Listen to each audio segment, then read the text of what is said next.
Morning. Um,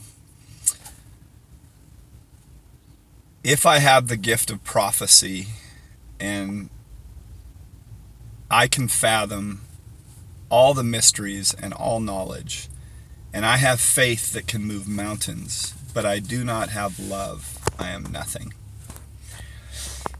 1 Corinthians 3:2, I think. Um, sorry, 1 Corinthians 13:2. Um, and I was thinking about this documentary I watched with Josh Garrels. He's a musician, and he was talking about, he said something that really stuck with me, that religion at its worst is when we create these little clubs of people coming together and talking a lot about God, but there not being love and compassion and forgiveness and redemption. I would say no restoration, no reconciliation, no mercy, no grace. That's religion at its worst. What it's supposed to be is about us coming to God and experiencing His grace and His love in our life, transforming us and setting us free to be able to love others unconditionally. That's what us gathering together to stir each other up in love and good works. That's what church is supposed to be. Because you can have all the knowledge about God, but if you haven't submitted your life to God, you're missing it, because you're losing out on the beauty of relationship with God, because it's still all about you at the center. And that's why we struggle the way that we do, because a lot of times in church we'll come and we'll talk about God, but there is no life transformation.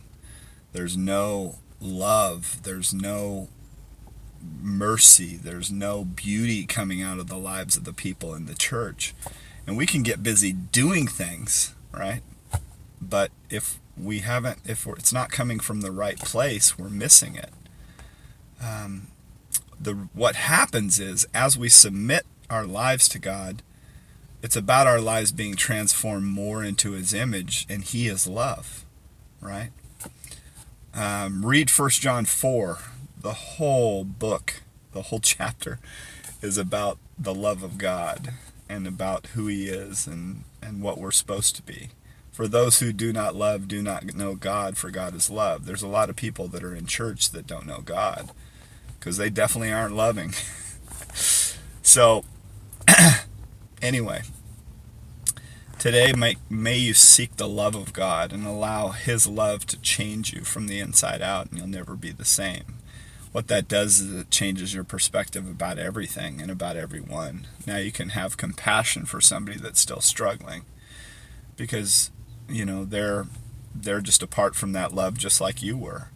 Now all of a sudden, the desire is for us to be loved and accepted. But until we come back to a loving Father, we're always going to be searching and striving down the wrong road for that love and acceptance, and it'll never complete us. Book of Ecclesiastes is all about that, about searching everything under the sun for what we can only get from Him. So may you experience His love today. God bless y'all.